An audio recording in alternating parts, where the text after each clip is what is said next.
Hi everyone, this is another Draconian Necromancer challenge map, myself versus 5 allied Emperor level AI opponents.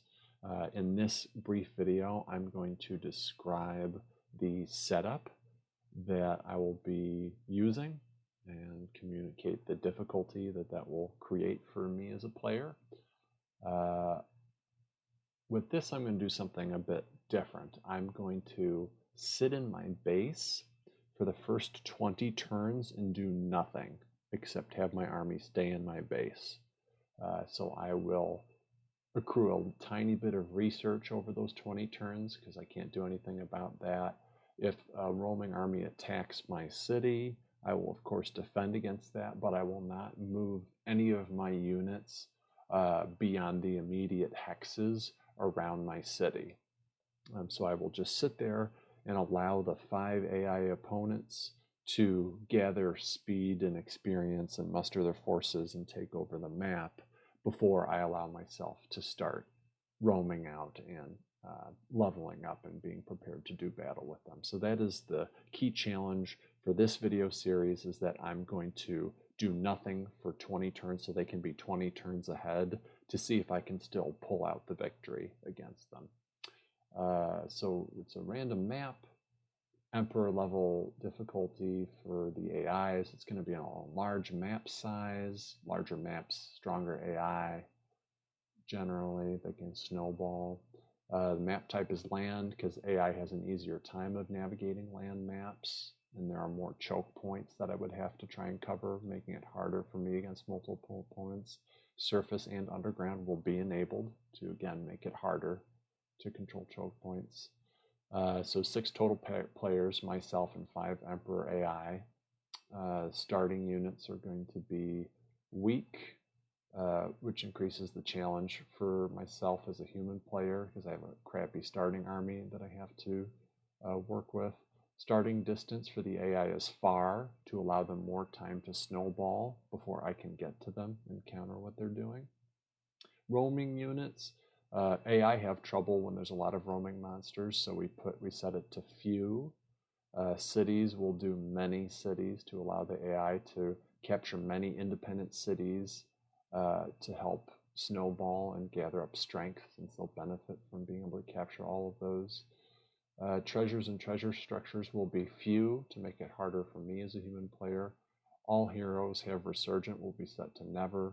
Defender strength will be set to normal because the AI has a lot of trouble with strong or very strong defenders, and normal helps them snowball to the maximum extent. Even though, of course, that will make it easier for me too, but it tends to benefit the AI more when you set it to normal than it does the human. And with Draconian Necromancer, there's actually an advantage in being able to go up against very difficult independent sites because you accrue experience faster and you can have a wider array of T3, T4 units to ghoul to build up your forces, so it's a little bit harder to find those units to ghoul. The number of heroes will be set to 10, but, and this is super important, I will decline all hero offers after the first. So you start with the leader, which when you play Draconian Necromancer, your leader will be Draconian Necromancer, and then the first hero offered will be Draconian Necromancer. And of course, we're playing with the base game plus the 2 standard expansions for Age of Wonders 3. And so I'm going to decline all offers after that, meaning I will only have the use of 2 heroes, the leader and the hero, until I'm able to ghoul the AI enemy heroes. That's the only other way that I can go beyond 2. And so that's another challenge I'm imposing on myself. Max hero level is being set to 15, so I can't make my heroes super OP. There's just enough levels to get the kind of core upgrades that you need to be viable. I'm going to turn settlers and city founding off because AI suck at settling cities effectively and humans can do it a lot better, so I'm going to intentionally hamper myself by preventing myself from being able to settle cities. All other settings are going to be set to default and normal. Another self-imposed rule that I'm going to use for this campaign is that I will never accept surrender diplomatically from one of the AIs. I will always decline that surrender, because if they surrender, you get some of their units and some of their a hero of theirs, and typically the capital city of theirs, which bolsters your forces. It gives you a leg up. So to make it harder on me, I'm always going to decline those offers, so I never get those extra units and resources, and instead have to hunt down and potentially lose units hunting down the leader and the capital of every single AI to beat the game. So I'm going to force myself to go to the bitter end. I will customize the leaders, including the AI, to help ensure a balanced set of opponents who are particularly effective counters to Draconian Necromancer. Again, to make it harder on myself by picking race class combinations that can give me trouble and give them specializations that can also give me trouble. So for this, I'll choose a Sorcerer Draconian, a Theocrat High Elf, a Rogue Tigran, who I will set to start Underground, since they will do well there, a Warlord Orc, and a Dreadnought Dwarf, which will also be set to start Underground, whereas those other three will be set to start up top, where they tend to do better. So there, and I will choose custom heroes of theirs provided by the stock game and the campaigns that have good specializations that are heavy on holy spells or on fire spells or on water, because they have the rot ability. And so generally I'm trying to make my opponents as difficult as possible, but also selecting a diverse array of AI opponents who will force me to diversify my forces, because I have to deal with machines, I have to deal with shock damage, I have to be ready to counter all sorts of stuff. So that's how it's going to go. So real quickly, we'll show what it looks like. So you saw this already. Click on Advanced, Emperor Large Land, Village Weak, Far, Average, Few View, like that. Go next. Teams. So myself versus 1, 2, 3, 4, 5, all allied, all set to Emperor.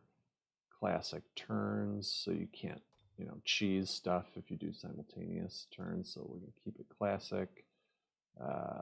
Advanced rules, normal, standard, normal, never, normal, medium. So 1, hero beyond the leader, level 15, no city founding, that sort of stuff. And then we'll go about selecting the heroes I'll be playing against. And for me, myself, I should say that I'll be using, which I've used my kind of favorite combination, which is Destruction Adept and Master with Shadowborn Adept. And I'm going to be, as always in my recent videos, following the strategy for being effective with Draconian Necromancer against allied AI Emperor level opponents.